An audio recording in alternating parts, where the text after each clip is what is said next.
Okay. Apparently she's not quite ready yet. Let's keep it going then. I'm ready. Can you hear me? Oh, there you are. We got her. Oh, well, it's so great. We didn't see you pop up right away. Laura, great to have you this morning. I wanted to start with this breaking news overnight that it appears, and there you are. You popped up for us. It's so great to see you.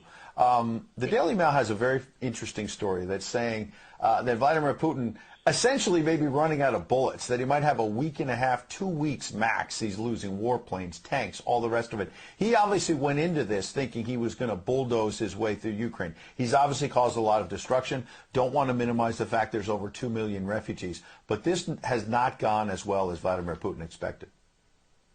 I don't buy it for a second, Ed, I'll be honest with you. I really think that there's so much misinformation.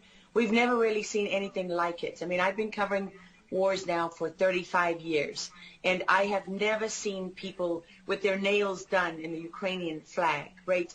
I mean, we're being corralled into this box where we either have to hate Vladimir Putin and believe everything evil that's said about him and love Ukraine, and there's no in between. And that reminds me a lot of you're either, a white supremacist or you go with the Democrat narrative on everything under the sun.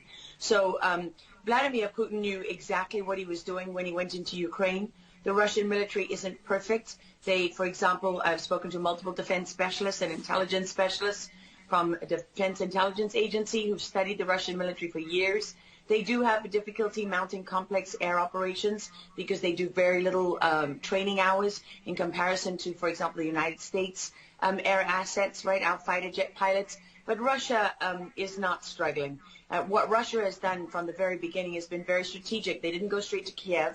They went to all those bioweapons laboratories that are scattered all over the country. Some of them they built, so they know where they are. They've known where they are since the Soviet Union, because under the Defense Threat Reduction Program, we went in after the fall of the Soviet Union and supposedly turned those facilities from bioweapons labs into public health labs. Although, these days it's hard to believe anything that our leaders tell us because they've lied about COVID, they lied about Russia collusion, they lied about the Ukraine impeachment trial, and there's so much more going on in Ukraine that nobody is talking about. You see such dishonesty when it comes to the history of Ukraine. You see dishonesty when it comes to the Azov Battalion, which is funded by the U.S. and NATO. I mean, you can find pictures of them online holding up the NATO flag and the swastika at the same time. Their own emblem contains the black sun of the occult, which was a Nazi SS emblem. And it also contains the sideways, lightning insignia of the SS. I mean, this is on throughout the Ukrainian military. You can see that black sun of the occult on their body armor, even on the female soldiers who are paraded in front of the world as being, such an example of Ukraine's independence and spirit and nobility. Even they are wearing the black sun of the occult.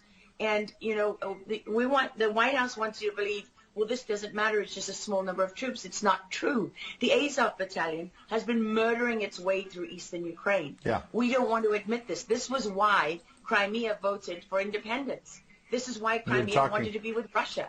Because we in the media, in the Western media and in the West, won't acknowledge the reality of what's gone on. Western Ukraine backed the Nazis. It was a headquarters for the Nazi SS. The CIA under Alan Dulles actually gave immunity from prosecution to the Nazis of Ukraine from the Nuremberg trials.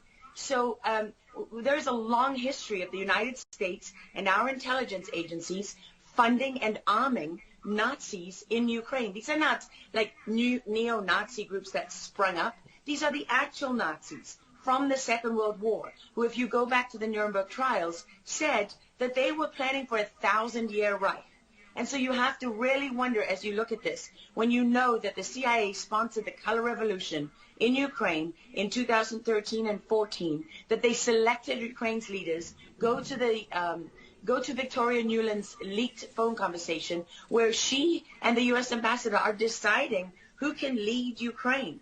I mean, there's as much interference here as you could possibly imagine before you even get to Hunter Biden, Nancy Pelosi, John Kerry, and Mitt Romney, and all of their children who are employed, who earn millions from Ukrainian gas companies. Yeah, you are pointing, pardon me, to a real credibility crisis for our leaders. I want to let Karen Turk jump in. Yeah, I wanted to bring up the fact that President Zelensky is Jewish, and I don't know exactly how this factors in, but there's some very interesting